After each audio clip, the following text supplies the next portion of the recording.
زكريا دراوي يفتتح باب التوقيع والتسجيل لمصلحة الوداد الرياضي الدولي الجزائري. يضع الكرة في الشباك. جولاصو أول لمصلحة الوداد الرياضي البيضاوي في مرمى الشباب الرياضي السالمية. هدف المكسب والانتصار عن طريق اللاعب الجزائري زكريا دراوي الرقم 17 الذي يحرك شباك حارس مرمى الشباب الرياضي السالمية.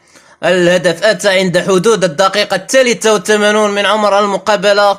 هل سوف يتدخل الفار ماذا من طرف الحكم محمد بلوطة؟